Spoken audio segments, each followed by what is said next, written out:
আপনারা যারা নতুন পপ্পু ইউজ করেন, যারা এখনও পপ্পু লাইভে আপনাদের নেমটা চেঞ্জ করতে পারেন না, আজকে ভিডিওটা তাদের জন্য।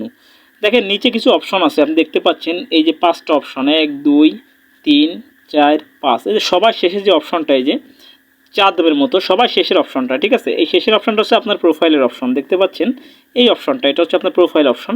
এই অপশনে আপনাকে যেতে হবে, যাওয়ার পরে এই যে আপনার নামটা আছে, নামের ডান পাশে দেখেন একটা চিহ্ন আছে, এই যে তীরের মতো একটা চিহ্ন, এই চিহ্নতে একটা ক্লিক করতে হবে, ঠিক আছে।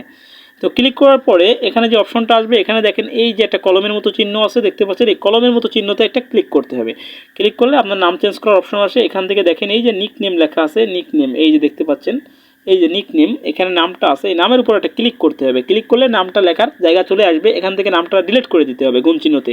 ডিলিট করে দিয়ে এখন আপনি কী লিখবেন সেটা আপনার ব্যাপার, আপনার পছন্দ অনুযায়ী একটা নাম দিয়ে দিবেন। তো আমি আমার পছন্দ অনুযায়ী একটা নাম দিয়ে দিচ্ছি, ঠিক আছে, জাস্ট নামটা চেঞ্জ করার জন্য, ঠিক আছে। আমি একটা নাম দিয়ে দিলাম। দেখেন নামটা দেওয়া যখন হয়ে যাবে, তখন ডান পাশে উপরে দেখেন সেভ লেখা আছে, এই যে সেভ লেখা দেখতে পাচ্ছেন, এই যে সরি ডিস্টার্ব দিচ্ছে, এই যে সেভ লেখা, এই সেভের উপর একটা ক্লিক করবেন।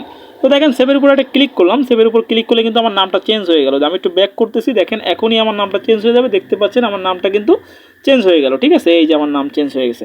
তো এইভাবে আপনারা পপ্পু লাইভের নাম খুব সহজে চেঞ্জ করতে পারবেন। আশা করি ভিডিওটা ভালো লাগছে। যদি ভালো লেগে থাকে অবশ্যই লাইক প্রদান করবেন, কমেন্ট করবেন, আর আপনি যদি আমার চ্যানেল নতুন হয়ে থাকেন তবে অবশ্যই নিচ থেকে চ্যানেলটি সাবস্ক্রাইব করে রাখবেন। আজকে